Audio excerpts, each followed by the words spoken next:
Science का आज हम सैम्पल पेपर करेंगे, ठीक है। 2025 के लिए आया है। So convert 573 kelvin two degree Celsius unit. अब हमें पता है केल्विन में है, सेल्सियस में जाने के लिए 273 इसमें से माइनस करना पड़ेगा। तो जब आप माइनस करोगे आपके पास 300 डिग्री सेल्सियस आएगा। मेल्टिंग पॉइंट आइस का क्या होता है, सबको पता है 0 डिग्री सेल्सियस, इसको केल्विन में चेंज कर लो तो ये आएगा। वैसे इतना होता है, यहाँ से यहाँ पे इन्होंने 16 लिख दिया है, पर कोई बात नहीं। उसके बाद है हमें सोल्यूशन बताना है कौन सा होगा सोल्यूशन। ये आपका क्या है, एक हेट्रोजिनस है, कोल एक हेट्रोजिनस है, सी वाटर एक होमोजिनस है। तो होमोजिनस आपके सोल्यूशन है, तो ये बिल्कुल सही आंसर है।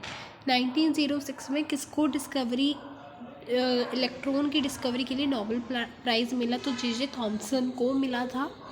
इसमें से केमिकल चेंज कौन सा है भाई? ये फिज़िकल चेंज है, ठीक है। ये भी आपका फिज़िकल चेंज है, ये आपका फिज़िकल चेंज है। केमिकल चेंज आपका बर्निंग ऑफ कैंडल हो गया, ठीक है। अब Na+ में बैलेंस इलेक्ट्रॉन्स कितने होंगे? सबसे पहले तो प्लस का मतलब उसने एक इलेक्ट्रॉन बाहर निकाल दिया है, तो 11 उसके पास इलेक्ट्रॉन होंगे, एक उसने बाहर निकाल दिया, तो अब उसके पास 10 बचे हैं।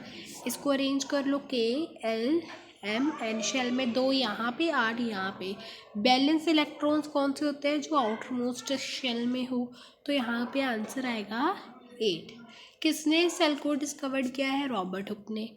प्रोटीन्स कहाँ बनते हैं? राइबोसोम्स के अंदर। फैट कौन स्टोर करता है? कौन सा टिश्यू? एडिपोज टिश्यू, ठीक है। और हस्क ऑफ कोकोनट किस टिश्यू का बना होता है? तो स्क्लेरेन्काइमा का, ठीक है। Shortest distance between initial and final point is called displacement. Displacement बोलते हैं, डिस्प्लेसमेंट को एक वेक्टर क्वांटिटी है जिसको ऐसे भी रिप्रेजेंट करते हैं। इसकी ऐसे यूनिट क्या होती है? सेम होती है, डिस्टेंस और डिस्प्लेसमेंट की मीटर, ठीक है। फोर्स की ऐसे यूनिट क्या होती है? फोर्स का फॉर्मूला M और A, तो kg मीटर पर सेकेंड स्क्वायर। तो ये सही ऑप्शन है। उसके बाद है किसका ज़्यादा इनर्शिया होगा? स्टोन ऑफ स्मॉल साइज रबड़ बॉल का, leaf of same size paper का। तो स्टोन ऑफ सेम साइज, जितना ज़्यादा मास उतना ज़्यादा inertia. According to second law of motion, the magnitude of force exerted by an object is directly proportional to the mass and acceleration. तो देखो directly proportional, क्योंकि force क्या होती है? ma होता है, तो वो डायरेक्टली प्रोपोर्शनल है, ठीक है।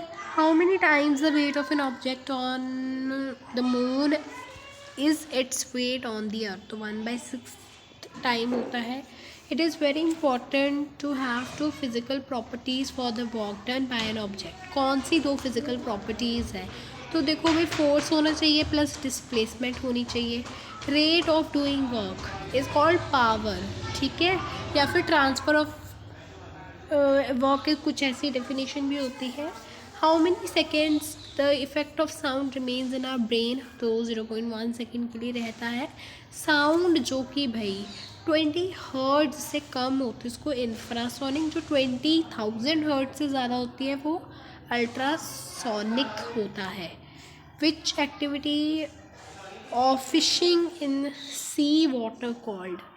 सी वाटर में जो फिशेस को करते हैं, ठीक है, तो उसको मेरीन कल्चर बोलते हैं। The method of growing more than 1 crop in a specific pattern, है ना, एक स्पेसिफिक पैटर्न में ग्रोन करना, तो उसको हम इंटरक्रॉपिंग बोलते हैं।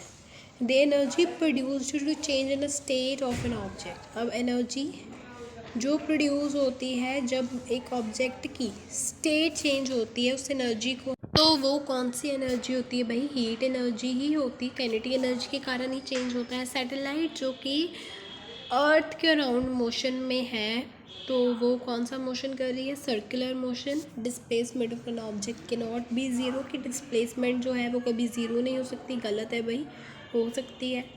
थर्ड लॉ के according every action has equal and opposite reaction, बिल्कुल सही है। उसके बाद आपका पार्ट बी है, ठीक है।